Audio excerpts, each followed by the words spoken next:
And in the dressing room, Jermaine Taylor, clearly in spectacular condition, hits the pads held by the great Emanuel Stewart as they prepare for what is yet again the biggest fight of Jermaine Taylor's career. When you got the kind of career that Taylor has managed to fashion, you have a lot of biggest fights of your career. Tonight, a match against an unbeaten opponent to try to hold on to his championship and silence his very vocal critics.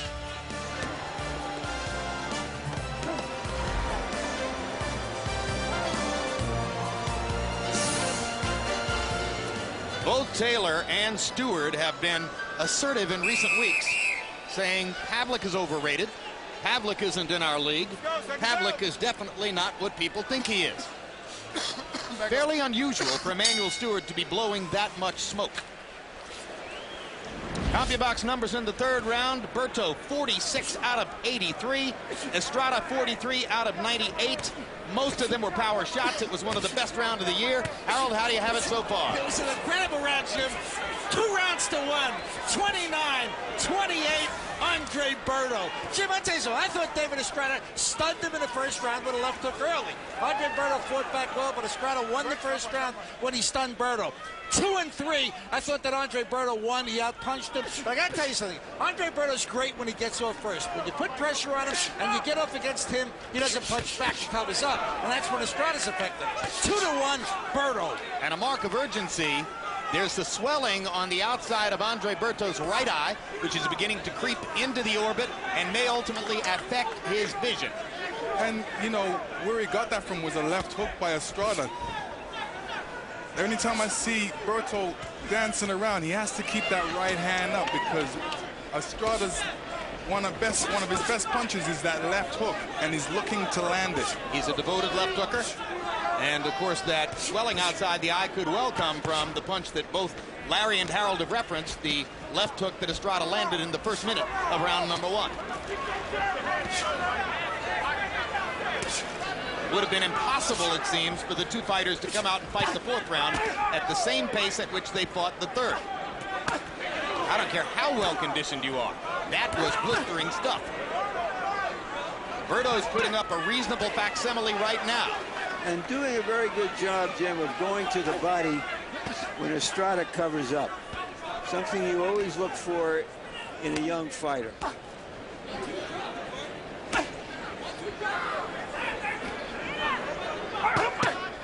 Like that.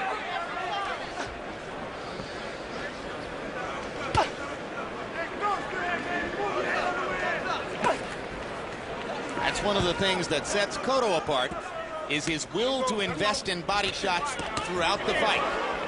And you've seen many opponents fade in the late rounds against Cotto because he so intelligently applies the body discipline over and over. We'll see if Berto develops that throughout his career. Now he is backing Estrada up. This is where the powers come in by Berto. And Estrada's never been in against a guy like Berto. Berto can punch hard. And these are the effects of a hard puncher that can slow down another puncher. Well, it's interesting. Estrada has been in with Kermit Cintron.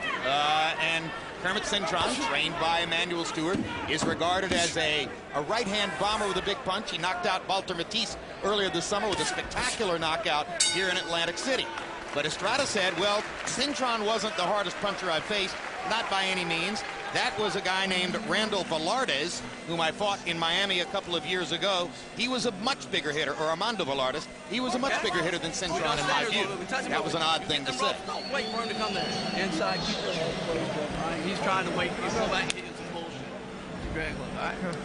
Breathe. Breathe. There you go. Back. Touch.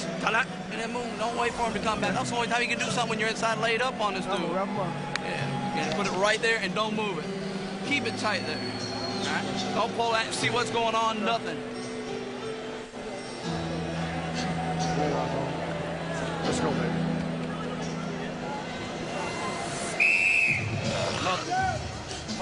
Estrada's trunks, as well as the jackets of his handlers, are made by a company associated with the great Roberto Duran. And you saw between rounds, cutman Danny Milano working the end swell on Andre Berto's right eye. So far, they seem to be doing a fairly successful job of keeping the swelling from getting out of control. If there was supposed to be a jabbing contest tonight, and both fighters claimed they would commit to it and use it more, Berto is statistically winning the jabbing contest. But Estrada managed to get Berto into a corner and punish him once again for the carelessness of allowing himself to be backed into the corner. And Estrada seems to be fighting in spurts, because he looked like he took the last round off, but he's coming back strong in this round.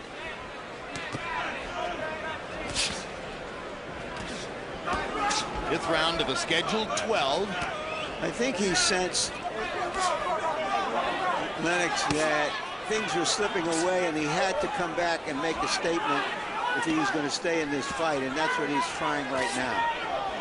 Incidentally, Andre Berto's never been 12 rounds. He did go 10 in his last fight for the first time against Cosme Rivera. Estrada has fought 12-round fights before. Good combinations by Berto. Good body punches. Andre Berto's skill level is beginning to rise and surface in the fight.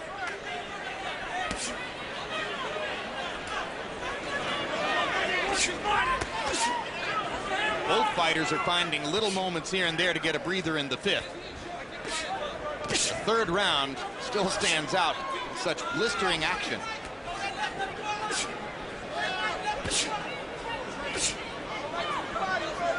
A round in which between the two fighters they landed 84 power shots.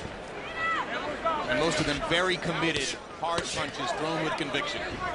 Good left hook to the body again by Andre Berto, starting to mix that punch in more and more, and it's an intelligent thing to do. Good left combination hook. Upstairs, another good left hook following the combination by Berto. Faster hands. Estrada gets in one big left hook. I'll tell you, that's some gym down in Miami. I don't know how many guys survive every day in that gym where these fighters both train. Phantom Gym, which is operated by Mike Marchiante, a freelance matchmaker in the sport whom we know and most everybody knows. He gets around, knows a lot, one of the most skilled matchmakers there is. There's a big left hook along with a right hand in combination by Berto. And Berto threw a blistering combination, and it was at some high speed. And as you can see, he's mounting an attack against Estrada, and Estrada definitely felt those punches. Yeah, Estrada was knocked out in the 10th round by Cintron. That was after a long accumulation of punishment. He looks a little bit weary right now in the 5th as Berto struts to his corner. Kelly Pavlik preparing in his dressing room for what is the biggest show of his life. Pavlik was an underdog against Edison Miranda of Colombia when they fought on May 19 in Memphis, Tennessee. Before the fight, most of the attention focused on Miranda, who was calling out Jermaine Taylor and saying that he was ready to take on the whole middleweight division, even at one point saying, "I'll fight Taylor and Pavlik in the same night." But Pavlik calmly told those who would listen that he would back Miranda up, that he would match him power shot for power shot, that he would wear the Colombian down and knock him out. 7 rounds on schedule. He did exactly what he said he would do. It was an eye-catching spectacle for the Youngstown, Ohio fighter who gets his chance at the title tonight. And here we see Berto throwing a great right hand, causing Estrada to take a couple steps backwards. You know, before this fight, Jim, I thought of Berto as a kind of a 1-2 fighter, chasing guys who weren't close to him. I've seen him tonight throw more solid, well-balanced combinations than we've ever seen him before. And I concur with that. He's been throwing some great combinations. He's obviously been working hard in the gym, and it's evident tonight. Well, I've never really thought of him as a 1-2 fighter, guys, because to me, he's always had, from the beginning, an excellent uppercut. And there are many young fighters, even celebrated young fighters, who haven't yet mastered the uppercut.